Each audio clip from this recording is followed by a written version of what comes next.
بسم اللہ الرحمن الرحیم۔ آئیے ہم سب ایک واقعہ جاننے کی کوشش کرتے ہیں کہ ماں باپ کی نافرمانی کرنے کا انجام کتنا خراب ہوتا ہے۔ یہ نبی صلی اللہ علیہ وسلم کے زمانے کا واقعہ ہے۔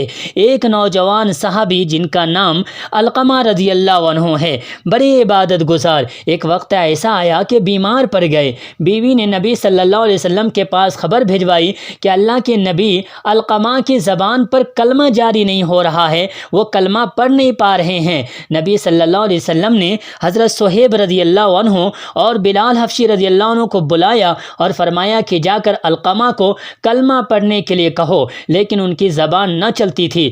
رسول اللہ صلی اللہ علیہ وسلم کو اطلاع بھیجا گیا کہ اللہ کے نبی علقمہ کلمہ نہیں پڑھ پا رہے ہیں، تو آپ صلی اللہ علیہ وسلم نے فرمایا کیا اس کے ماں باپ میں سے کوئی زندہ ہے؟ کہا جی ہاں، اس کی ماں زندہ ہے جو بہت کمزور اور بوڑھی ہو چکی ہے۔ آپ صلی اللہ علیہ وسلم نے ایک آدمی کو بھیجا اور کہا کہ بوڑھی ماں سے جا کر کہو کہ اگر وہ آ سکے تو ٹھیک ہے، ورنہ میں خود آ جاؤں گا۔ جب آپ صلی اللہ علیہ وسلم کا پیغام ملا تو فوراً کہنے لگی میری جان قربان، میں خود حاضر خدمت ہوں گی۔ چنانچہ وہ بوڑھی ماں نبی صلی اللہ علیہ وسلم کے پاس آتی ہے، لکڑی کا سہارا لے کر چل کر آتی ہے، نبی کو سلام کرتی ہے۔ آپ نے سلام کا جواب دیا۔ آپ صلی اللہ علیہ وسلم نے فرمایا سچ سچ بتائیے کیا حال تھا آپ کے بیٹے علقمہ کا؟ کہا بڑا نمازی، روزہ رکھنے والا، بڑی خیرات کرنے والا۔ فرمایا آپ کے ساتھ کیا معاملہ تھا علقمہ کا؟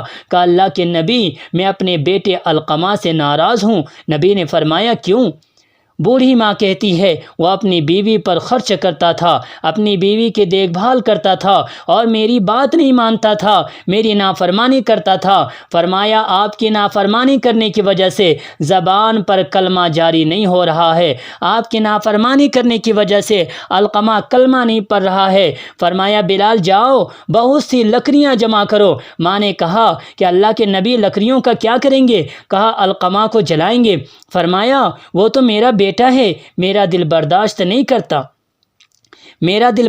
نہیں کرتا کہ آپ میرے سامنے میرے بیٹے کو جلائیں گے۔ آپ صلی اللہ علیہ وسلم نے فرمایا کہ اللہ کا عذاب تو ہمیشہ کی ہے، اگر تو اپنے بیٹے کو معاف کر دے اور تو خوش ہو جا، نہیں تو اللہ کی قسم جس کے قبضے میں میری جان ہے، فائدہ نہیں دے گی علقمہ کی نماز، علقمہ کا روزہ، علقمہ کا صدقہ و خیرات کہ جب تک آپ ناراض ہے۔ کہا میں گواہ بناتی ہوں اللہ کو اور اس کے فرشتوں کو اور جو مسلمان یہاں حاضر ہے، میں راضی ہوں اپنے بیٹے علقمہ سے۔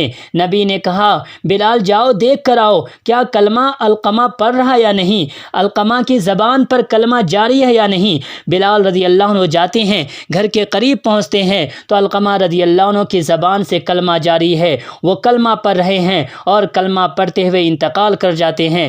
نبی صلی اللہ علیہ وسلم کفن دفن کا حکم دیتے ہیں۔ پھر نماز جنازہ پڑھنے کے بعد آپ نے فرمایا اے مسلمانوں کی جماعت، جو ترجیح دے گا اپنی بیوی کو اپنی ماں پر تو اس کے اوپر اللہ اور اس کے فرشتوں اور تمام لوگوں کی لعنت ہے۔ اللہ اس کے فرض نماز قبول نہیں کرے گا مگر یہ کہ توبہ کر لے اللہ سے۔ کتاب دیکھیے صحیح اسلامی واقعات۔